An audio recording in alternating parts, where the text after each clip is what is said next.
श्री स्वामी समर्थ. उद्या आषाढ महिन्यातली संकष्टी चतुर्थी आहे. तर उद्याच्या अशा महत्त्वाच्या दिवशी संकष्टी चतुर्थीला, मुख्यतः आषाढी संकष्टी चतुर्थीला तुम्हाला बाप्पांची सांगते त्या अगदी साध्या सोप्या पद्धतीने तुम्ही पूजा करा आणि एक वस्तू नक्की बाप्पांना अर्पण करा की ज्यामुळे संकट जे आहे ते तुमच्या घरातून सगळ्या संकटांचा नाश होईल, तुम्हाला तुमच्या अडचणींवर मार्ग मिळेल. सगळ्यात पहिले म्हणजे बघा, चतुर्थी आहे तर त्यामुळे आपल्याला सकाळी छान देवपूजा करतो, तर त्यावेळेस आपल्याला गणपती बाप्पांची पण अभिषेक करायचा आहे. गणपती बाप्पांची मूर्ती तुम्ही तांबणामध्ये ठेवा, त्याच्यावर 11 वेळेस पाण्याने ओम गंग गणपते नमः, 11 वेळेस दुधाने ओम गंग गणपते नमः म्हणत किंवा आणि परत 11 वेळेस पाण्याने आपल्याला अभिषेक करायचा आहे. आणि त्यानंतर गणपती बाप्पांना त्यांच्या जागी ठेवून त्यांना अष्टगंध, हळद, कुंकू, अक्षता अर्पण करायचे आहे, दुर्वा अर्पण करायचा आहे आणि जास्वंदाचं फूल मिळालं तर ते सुद्धा नक्की अर्पण करा. आषाढ महिन्यातली संकष्टी चतुर्थी आहे त्यामुळे खूप महत्त्वाचा दिवस आहे. आणि दुसरी गोष्ट म्हणजे बघा, महादेव हे त्यांचे वडील आहे. गणपती बाप्पांना तुम्हाला बेलपत्र अर्पण करायचे आहे. आपण बघा श्रावणामध्ये सुद्धा हा उपाय करत असतो.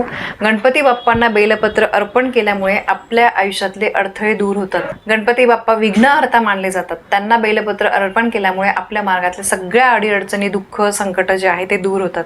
बेलपत्र गणपती बाप्पांना अर्पण केल्यामुळे घरामध्ये सुख समृद्धी येत असते.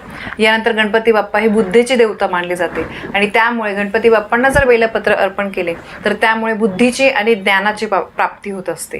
तर बघा, बेलपत्र आपल्याला अर्पण करताना फक्त काही नियमांचं पालन करायचं आहे. बेलपत्र हे 3 म्हणजे बघा, एका पत्राला वरती 3 पानं असतात, ते फाटलेले नसावे. भले छोटे मोठे कसे पण चालतील, पण फाटलेले चिरलेले घेऊ नका. एकच तुम्ही अर्पण करा, पण व्यवस्थित अर्पण करा. ते तोडल्यानंतर देठाचा मागचा भाग आपल्याला काढून घ्यायचा आहे आणि बेलपत्र स्वच्छ धुवून मग ते आपल्याला गणपती बाप्पांच्या चरणाशी अर्पण करायचं आहे. ठीक आहे. अशा सोप्या पद्धतीने तुम्हाला गणपती बाप्पांना हा बेलपानाचा उपाय करायचा आहे, बेलपान अर्पण करायचं आहे. दुसरी गोष्ट म्हणजे बघा, संकष्टी चतुर्थीच्या दिवशी बरेचसे लोक उपवास करतात. तर चतुर्थीच्या दिवशी जेव्हा तुम्ही उपवास करताय तर बाप्पांचं बघा, सकाळी तुम्हाला बाप्पांना नैवेद्य दाखवायचा आहे, संध्याकाळी पण नैवेद्य दाखवायचा आहे. तुम्ही या दिवशी शक्यतो फळे, दूध वगैरे खाऊन उपवास करा. आणि उपवास तुम्ही करणार असाल तर चंद्रोदयाचा टायमिंग नक्की पाळा. प्रत्येक महिन्याला चतुर्थीचा टाईम दिलेला असतो की त्या महिन्यात चतुर्थीच्या दिवशी त्या शहरामध्ये किती वाजता चंद्रोदय होणार आहे, तर त्या दिवशी चंद्रोदय कधी आहे ते बघा. त्यानंतर भलेही चंद्र आकाशात दिसू द्या नसू द्या, समजा 8:30 वाजता दिलेला आहे चंद्रोदयाचा टायमिंग, 8:30 वाजून 5 मिनिटांपर्यंत चंद्राची वाट बघा. नाही आला चंद्र, आकाशाकडे बघून तुम्हाला हळद कुंकू अक्षता किंवा चंद्र असेल तर चंद्राला हळद कुंकू अक्षता अर्पण करायचं आहे. चंद्राला दूध अर्पण करायचं आहे, कच्चं दूध, नमस्कार करायचा आहे आणि मग देवांना नैवेद्य दाखवून मग आपल्याला उपवास जो आहे तर तो सोडायचा आहे.